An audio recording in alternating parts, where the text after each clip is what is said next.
5% दिया जाए, 75 वर्ष में फिर 5% बढ़ा के 15% दिया जाए, और 80 वर्ष की आयु में 20% अतिरिक्त पेंशन दिया जाए। व्हाट्सएप में मैंने देखा है कि केंद्र शासन के वित्त मंत्री ने स्वीकृति प्रदान कर दी है, तो संभवतः केंद्र के जितने भी कर्मचारी हैं उनको ये फार्मूला लागू होकर उनको पेंशन, अतिरिक्त पेंशन मिलना प्रारंभ होगा। लेकिन छत्तीसगढ़ में अभी कोई सुविधा नहीं है।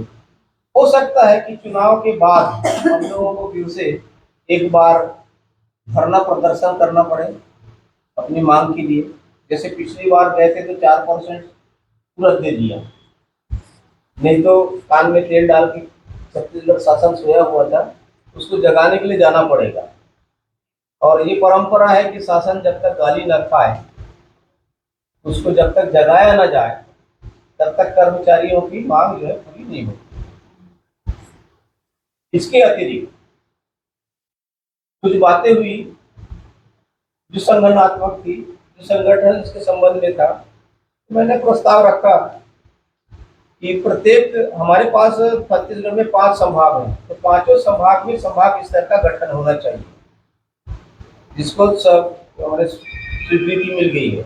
उसके बाद कांकेर जिले में सबसे ज्यादा पेंशनर हैं, खासकर छत्तीसगढ़ पेंशनधारी कल्याण संघ के सदस्य हैं, लेकिन यहाँ का मात्र एकमात्र प्रतिनिधि है राज्य स्तर पे, ठाकुर नरहर सिंह राठौर, एकमात्र अकेले। मैं प्रस्ताव रखा हूं, जब हम इतनी संख्या में हम लोग सम्मेलन में भाग लेते हैं तो हमारे प्रतिनिधित्व की संख्या भी बढ़नी चाहिए कि नहीं बढ़नी चाहिए? तो डॉक्टर डीपी मनहर का कहना है कि 2-3 लोगों का नाम आप लोग प्रस्तावित करके भेजिए, ताकि उनको हम प्रांत लेवल पे प्रतिनिधित्व दे सकें। ठीक। तीसरी मांग थी मेरी कि जिलावार सदस्यों की संख्या। हमको खुद को पता नहीं है कि हमारे जिले में कितने सदस्य हैं, या पूरे छत्तीसगढ़ में पेंशनधारी कल्याण संघ के कितने सदस्य हैं ये पता नहीं है हमको। और हमको क्या, अध्यक्ष मन को भी पता नहीं है, जिला अध्यक्ष को पता नहीं है, तहसील अध्यक्ष की बात छोड़ी। तो हम कैसे कहें सामने वाले को? यदि कोई हमारा साथी कल सेवानिवृत्त होकर आता है, उसको बोलेंगे कि हम इस संगठन में हैं तो आप हमारे साथ आइए, क्यों आएगा वो? उसको भी लगना चाहिए ना कि भाई इतने सदस्य संख्या है हमारी। तो मैंने प्रांतीय अध्यक्ष महोदय से निवेदन किया कि वर्तमान में हमारे पास कांकेर लोकसभा क्षेत्र के सांसद मोहन मंडावी भी हमारे सदस्य, कांकेर जिले के 3 विधायक वो भी पेंशनधारी कल्याण संघ के सदस्य हैं, सेवानिवृत्त डीआईपी डीजीआई वट्टी जी, जगमोहन वट्टी जी, वो भी हमारे सदस्य हैं। परसों ही हमने उनके साथी अकबर कोराम से चर्चा किया, वो भी हमारे साथ आने वाले। ऑलरेडी नरसिंह उसेंडी जी जिला मजिस्ट्रेट वो हमारे सदस्य। तो बड़े बड़े पदाधिकारी भी हमारे साथ इस संगठन में हैं। इसके साथ ही साथ 97 नए सदस्य जो हमारे विभिन्न तहसील के तहसील अध्यक्ष लोग कलेक्शन किए थे, तो सदस्य बनाए थे, उनका प्रपत्र जो है वो राज्य स्तर पे चला गया है, जिसका परिचय पत्र जो है बहुत जल्द बनकर आ जाएगा। और उसके बाद 17 दिसंबर को सम्मेलन होना ही है, और हम सबकी सहभागिता उसमें आवश्यक है। अभी दशहरा के बाद, क्योंकि अभी लगा पितर चल रहा है, पितर के बाद नवरात्रि आएगा, इसमें किसी को फुर्सत नहीं है, सारे लोग उपवास रहते हैं। तो जैसी दशहरा खत्म होगी उसके 2-3 दिन के बाद जो है जिला स्तरीय बैठक होगी। तो जितने विभिन्न समितियां बनी हुई, उस समिति में हर तहसील से 2-2, 4-4 लोगों को इन्वॉल्व करना पड़ेगा, जोड़ना पड़ेगा, ताकि संबंधित कार्य को संपादित कर सके। बस यही चर्चा हुई। और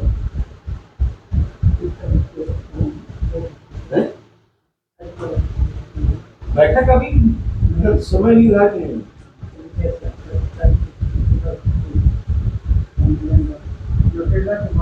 सम्मेलन के लिए बैठक बताया ना सर कि दशहरा के बाद, तिथि तय नहीं हुआ है। दशहरा के बाद होगी, तिथि तय नहीं हुई है। स्थान है कांकेर, बैठक जो है कांकेर पे होगी, जिला स्तरीय। क्यों सर है? नहीं तो सारे लोगों को जाने की जरूरत नहीं है सर, सारे लोगों को जाने की जरूरत ही नहीं है। एक एक दो दो लोग भी जाएंगे, सुन के आएंगे। आखिर हमारा बैठक होते रहता है, उसमें तो प्रसारित हो ही जाता है। अब सारे लोगों को लेके जाएंगे भी तो कुछ बात में इधर कहते हैं हमारे रहवास रहे के कहते जाए कहते घूमते हैं, वो काम मत करना भाई। किसी भी एक जगह को आप निर्धारित करिए। नहीं, मैं आपको नहीं बोल रहा हूँ, पहले के पत्र में नारायण सिंह को बोलूंगा, कल्याण सिंह ठाकुर को भी बोला। आप तो थे, मैं बोला ऐसा मत बुलाओ, सब नहीं आएंगे तो बोल दिया मैंने। कम परेशान नहीं होना चाहिए। जानकारी मेरे को भी, मैं आप लोगों को बताऊंगा। हालांकि मैं इनको फोन करके बार बार बताया था कि यहाँ से आए तो मैं क्या करूँगा। नहीं, कहे का मतलब हमारे है कि कोई भी एक जगह, अच्छा वहाँ अंदर रखो जी, बाहर रखो ना भैया, चंदा हुई तो हम दे दो मकान किराए के 2000 रुपये हम दे देंगे। रोड के ऊपर रखो ना, एक किराया 2 घंटे के लिए चाहिए, क्यों भाई? सही बात है। शायद बरदे भाटा ठाकुर भवन की बात चल रही थी, अभी फाइनल नहीं हुआ है। उसमें क्या है कि दूर से आए हुए लोगों को अंदर घुस के फिर निकलना, किसी को बस पकड़ना पड़ता है, किसी को कुछ करना पड़ता है, तो समय निकल जाता है। बस निकल गई, हाथ में हाथ दे के बैठे रहो, बगल में होटल है, चाय पियो और नहीं तो सूंघते रहो।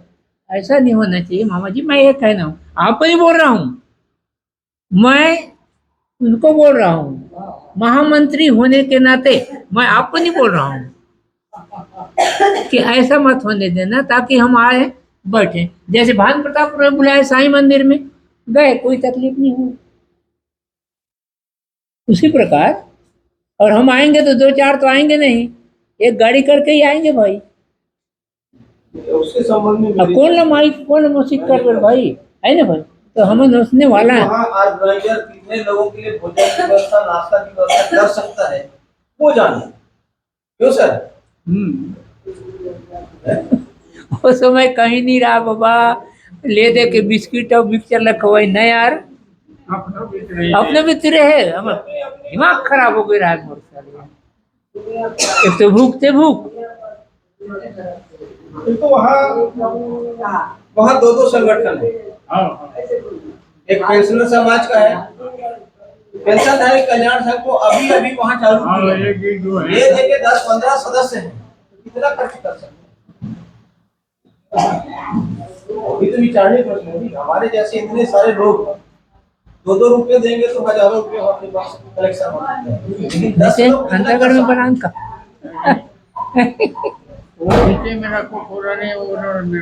धन्यवाद सर, आपने पेंशनर्स के रिलीफ के लिए बहुत बड़ा अनुभव संदेश हम तक पहुंचाया। इसके लिए आपके हम तहे दिल से आभारी हैं।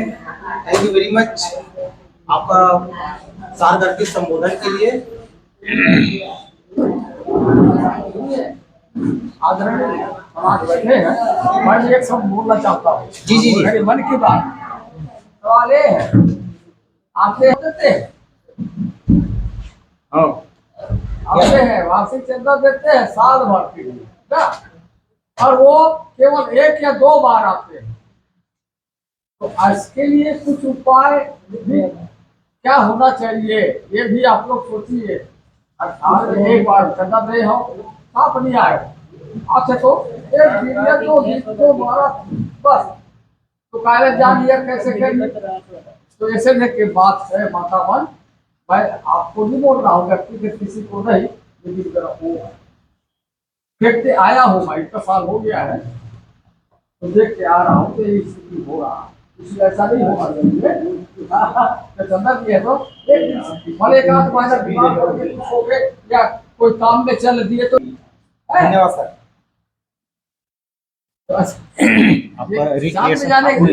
जाने वाला है। बंद करेंगे आपको सारगर धन्यवाद धन्यवाद। अच्छा मैसेज। और बाँच लो खुच लो और मैं कथूँ। जी जी जी थैंक यू सर। आप बिना पूछे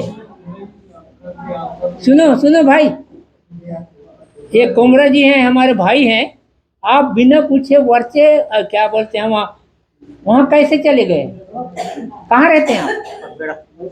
न तो कहाँ रहते हैं आप बताइए? क्यों फुलबाड़ी में बाहर तो रहते हो जी? मैं 3 बार गया हूँ गाड़ी लेके इनके पास, ताला बंद ही रहता है बुंदानार में। क्यों? अच्छा बड़ी कूदते हो क्या?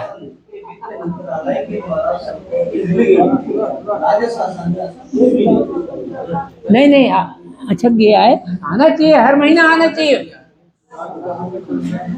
अच्छा अब एक चीज और मैं कहना चाहता हूँ, सुनिए मामा जी थोड़ा सा सुनिए।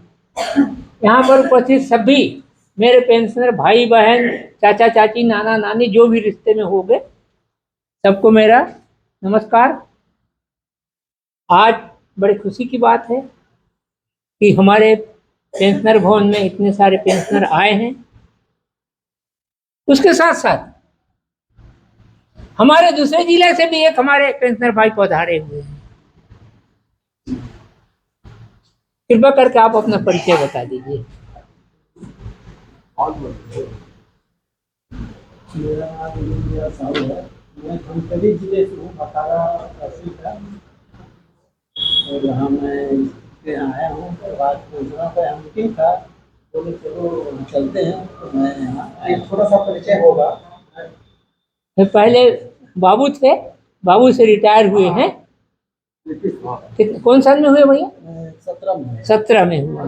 और ये 17 से होने के बाद ये पेंशनर संघ से जुड़े हैं, समाज से नहीं, पेंशनर संघ से जुड़े हैं।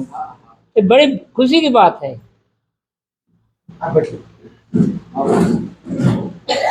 मैं अरे हाँ आप आ गए, नमस्ते नमस्ते नमस्ते। आपका ही हम याद कर रहे थे बुधन कुमार जी। चलिए ठीक है बैठिए, थोड़ी देर बैठिए।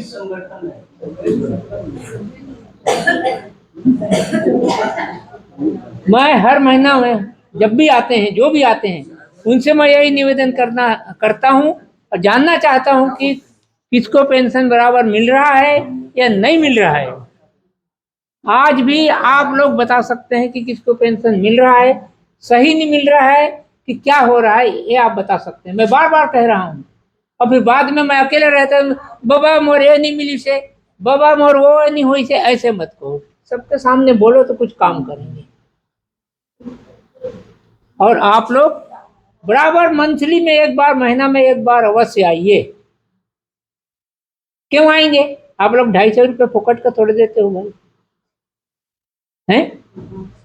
250 रुपये साल में देते हो कि नहीं? अब यहाँ से 5 रुपये बिस्कुट खा के जाता है कि नहीं?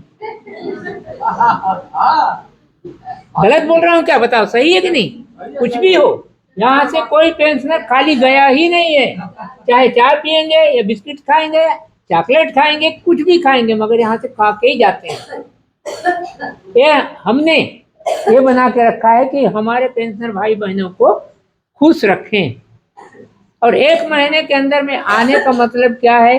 जैसे उसको खांसी आ रहा है, हम नहीं जानते लोग खांसी आते कहते यहाँ आई तो बताते खांसी आई थे करके, हमने कैसे मालूम? बताओ। जब एक दूसरे के दूध को नहीं समझेंगे, नहीं बताओगे, तब तक हम कैसे मालूम करेंगे भाई? हमसे बना अब भैया जी देखो खांसी आता है, बोले तो फट से अस्पताल वाला दवाई दे दिया कि नहीं? आपको भी खांस आता है, आपको भी दे देंगे दवाई, ऐसी बात नहीं है। तो आप लोग हर महीना आइए, सुख दुख को बांटिए, है ना? कैसे सन्मति हिड़को जी हैं? ऊँग रहे हैं क्या आप? नहीं ऊँघत ना? अच्छा नारायणपुर जावे भाई, चिंता मत करते हैं। और दूसरी चीज, कुछ महिलाएं हमको ये बोल रहे थे कि आज बात को खोल रहा हूँ भाई, बहुत दिन पहले बोले थे कि दादाजी हम लोग साल में 250 रुपये देते हैं, वो जरा हमको कमी महसूस हो रहा है, ऐसा बोल रहे थे। सही है कि नहीं? तो उनका क्या कहना था, 250 को 250 न रख के 300 कर देते तो अच्छा रहा, क्योंकि हर समय आते हैं, कुछ ना कुछ नाश्ता चाय कुछ ना कुछ करते ही रहते हैं। पैसा की भी कमी होती है, जिला में देना पड़ता है, कभी गाड़ी किराया करके जाना पड़ता है, और उस समय सब आप ही लोगों मैंने पेंशनर फंड से पैसा खर्च होता है, ऐसा करके कुछ महिलाएं बोल रहे थे। तो यदि आपका विचार होगा तो हम जनवरी 2024 से 300 रुपये साल करने का विचार है। क्या आप लोगों को पसंद है? एक बार और ताली बजाइए। पेंशनर संघ, पेंशनर संघ, पेंशनर संघ, यही हम सुनना, हमको बड़ी खुशी हुई। ठीक है, 1 जनवरी से 300 रुपये देंगे, ज्यादा नहीं मांगेंगे भाई, और ज्यादा दे कोई तो मैं भट्टी डाल चल दे।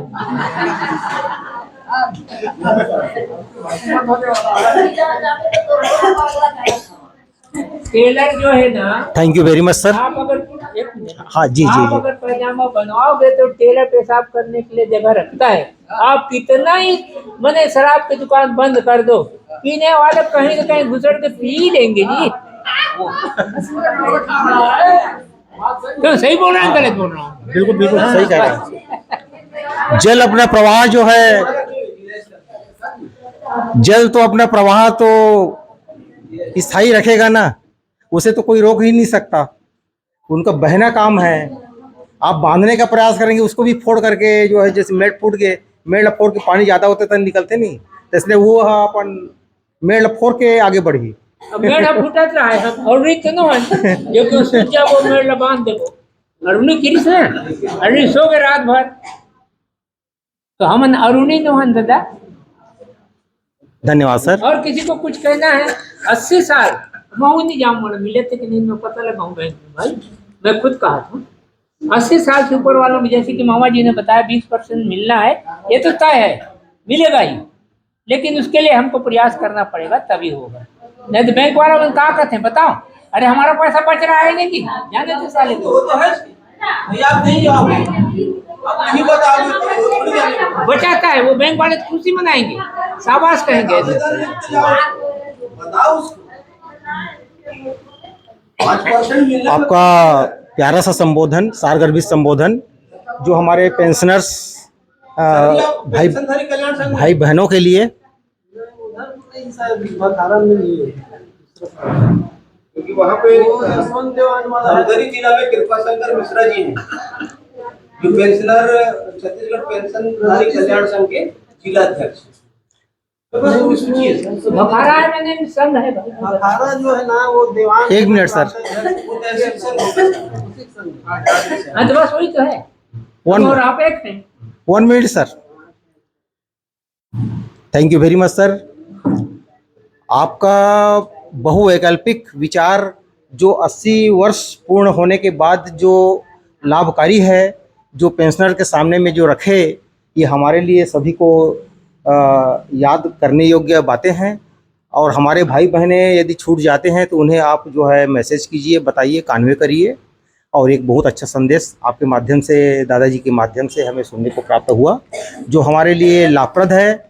मैं तो विचार बनाया ही था कि जो है पेंशनर्स रिलीफ फंड, जैसे कई प्रकार के आपदा में रिलीफ फंड होता है, उसी प्रकार से पेंशनर्स के लिए एक रिलीफ फंड क्या हो सकता है, या किस बात के लिए हम चूक रहे हैं या हम छूट रहे हैं, जिसके बारे में हम एक दूसरे के बीच में अपना चर्चा को रखें। ऐसा एक मैंने विचार बनाया ही था, और आप उसके लिए सकारात्मक पहल के रूप में हमारे बीच उपस्थित हुए। ये हमारे लिए गरिमामयी बातें हैं और हमारे लिए सिरोधार करने योग्य बात है, और हम सबके हित रक्षक और फायदेमंद बात है। इसी बीच में एक छोटा सा बात और आपको बताना चाहूँगा। Yes sir, yes sir. आप शायद जानते हो ना जानते हो, अनभिज्ञ हो या विज्ञ हो, यस हमारे पेंशनर संघ में जो जमा राशि है, जी जी, उसमें से किसी पेंशनर को आवश्यकता पड़े यस सर, तो हम ज्यादा नहीं थोड़ा देते हैं। क्यों भाई, देते हैं कि नहीं? वो एक मानवीय आधार बनाए हैं हम आपने। उसको चलाते हैं। चलो भाई, हाँ, आप अपना बीमार है या जो भी है। अब जैसे एक बहन जी हैं, महावती देहारी जी हैं, उन्होंने कहा कि मैं शिव जी का मंदिर बनवा रही हूँ, मेरे पास पैसा उतना नहीं है, तो हमने यहाँ से 40,000 रुपये उनको दिया है, जो भी आपके सामने 5,000। बहुत बड़ी बात है, बहुत बड़ी बात है। बहुत बड़ा शब्द है जो आपके मुखारबिन से जो सुनने को मिल रहा है कि धार्मिक क्षेत्र में और किसी जो है रुके हुए व्यक्ति के लिए काम आने का विषय जो संदर्भ जो आप फिलअप कर रहे हैं, पूर्ण कर रहे हैं, ये से बड़ा कोई शब्द नहीं हो सकता। तो ब्याज ले सकते हैं। उसके बाद जो अगर दे दे खुशी से हमारे तरफ से इतना पैसा ब्याज के तरफ से, वो अच्छी बात है। लेकिन नहीं लेते हैं, लेकिन हम आज तक किसी से ब्याज नहीं ले, कोई बता दे। हाँ बिल्कुल, बहुत अच्छी बात है, देना चाहिए, बहुत अच्छी बात है, बहुत यदि अच्छी वो बात है। पैसा बैंक में रहता तो 2 पैसा तो मिलता है जरूर। जरूर मिलता है। खैर 2 पैसा हम नहीं दे सकते तो कम से कम 1 पैसा तो दे लो भाई, वो आपका ही काम आएगा। क्यों भाई? हाँ। वो पैसा जमा रहेगा तो हमारे ही काम आएगा। एक बात और है हाँ बोलिए आदरणीय, बेशक। मैं आपके सामने एक बात जो है विशेष रूप से रखने का मेरा प्रयास है कि हॉस्पिटल में ऐसा कुछ प्रावधान है जो पेंशनर्स के लिए होता है जहां राशि आवंटित होती है। मैं विषय वस्तु के बारे में अनभिज्ञ हूं, हालांकि मैं वहां का स्टाफ हूं, वहीं से रिटायर हुआ, पर कुछ तकनीकी बातें हैं जो मुझे याद नहीं है। मैं चाहता हूं कि जो ये मेडिकल जो भत्ता होता है, चिकित्सा सेवा भत्ता, जो एक अन्य माध्यम से थर्ड रूट वे से हमें जो लाभ मिलने का है, जिसका लाभ बहुतायत लोग नहीं ले पाते हैं, वो शायद किताब के पन्नों तक या ऑफिशियल तक या किसी व्यक्ति विशेष तक ही सिमट कर रह जाता है।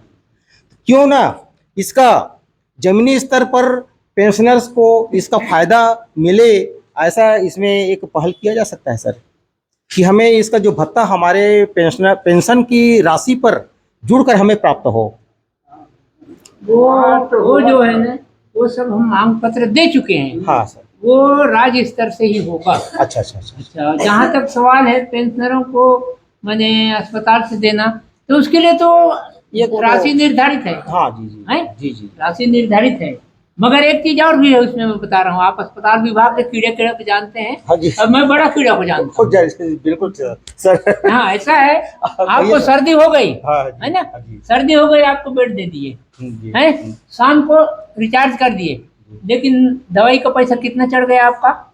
2000। जबकि वहाँ मात्र 10 रुपये का खर्चा। 10 रुपए के खर्च पर आप भर्ती हो गए। नाराज मत होना। नहीं, मैं यही जानना चाहता हूँ, क्षमा चाहता हूँ, मैं इस अकाउंटेंसी वर्क पे तो रहा नहीं, तो और उतना मेरा अधिकार भी नहीं था उस समय। आज वह बात खुल करके जानने का जिज्ञासा इसी बात पर हुई कि मैं वहाँ का अस्पताल का नाम निकाला हूँ, है ना। तो ये पैसा जो हमारे पेंशनर के जो खाते में हमारे नगद के रूप में आ जाए ना, ऐसा हम शासन से मांग करें और इस पर डटे, ऐसा ही मेरा विचार है सर। हमारे प्रांतीय अध्यक्ष डॉक्टर टी.पी. महर जी ने इस संबंध में हमने शासन से वार्ता चल रही है। जी सर। जितने भी पेंशनर हैं, हाँ सर, उनको जो है चिकित्सा भत्ता 1000 रुपये प्रति माह दिया जाए। हाँ बिल्कुल बिल्कुल, वाह, बहुत बड़ा जिला पे हाँ, और विकास खंड स्तर पे। जी सर। जहाँ जहाँ पे हॉस्पिटल है, हाँ, पेंशनरों के लिए एक फंड आती है। जी हाँ जी, आता हमको याद नहीं है, इसलिए हम उसका उपयोग नहीं कर पाते हैं। हाँ। लेकिन वो फंड है मेरी जानकारी बिल्कुल है, क्योंकि जब उनके साथ जो है वहाँ मुख्य चिकित्सा अधिकारी थे जी जी कांकेर में, हाँ, उनसे हमारी भेंट हुई थी जी जी, उनसे वार्ता किया था, तो उनके द्वारा जानकारी दी। नहीं, बहुत बड़ी बात है, और मैं भी ये संभवतः इसके बारे में पटाक्षिक नहीं करूँगा कि मैं जानता हूँ, लेकिन ये है कि नकदीकरण हो जाए भाई, क्या बुराई है ना। नकदीकरण जो आप बता रहे हैं, राशि 1000 की राशि जो है हमारे खाते पर हमारे पेंशन के साथ मिल जाए। 17 दिसंबर को जब सम्मेलन होगा ना, ये सारे मुद्दे उसमें आना चाहिए। हाँ बिल्कुल, यस, हम भी चाहते हैं सर। सारे मुद्दे जो है बड़े मंच पे उठना चाहिए। अब उठना चाहिए, बात तो छोटे स्तर से चालू हो और बड़े स्तर तक जाए तो उसका मतलब सार्थक। धन्यवाद सर, आपका इस प्रकार से जो है आप सभी को DL साहू जी का भी प्रणाम, नमस्कार, वंदन है। आप आदरणीयों को मेरा बहुत बहुत नमस्कार। Thank you very much.